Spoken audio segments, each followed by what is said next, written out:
সামাজিক যোগাযোগ মাধ্যমে ভাইরাল হওয়া ভিডিওতে দেখা যায় এক যুবক বাবার সামনে থেকে স্কুল পড়ুয়া মেয়েকে তুলে নেওয়ার চেষ্টা করছে।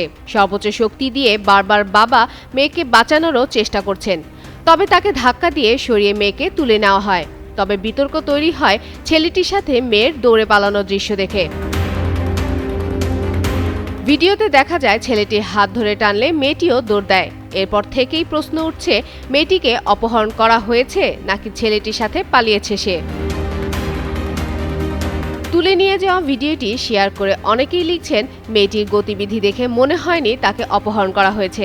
নন ইনভার্টার এসির দামে ঘরে আনুন বিদ্যুৎ সাশ্রয়ী ইনভার্টার এসি।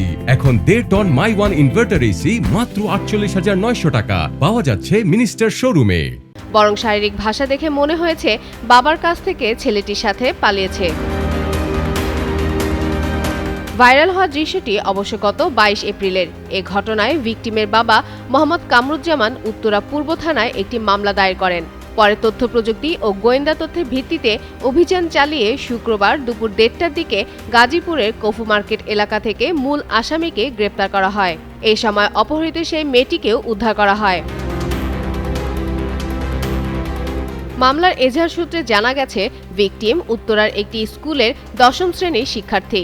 গত 22 এপ্রিল দুপুর 2:30টার দিকে স্কুল পরীক্ষা শেষে বাবার সঙ্গে বাসায় ফেরার পথে উত্তরা পূর্ব থানাধীন সেক্টর 6-এর একটি সড়কে পৌঁছালে লামিন ইসলাম সহ 7-8 জন অজ্ঞাত ব্যক্তি জোরপূর্বক তাকে প্রাইভেট কারে তুলে নিয়ে যায়।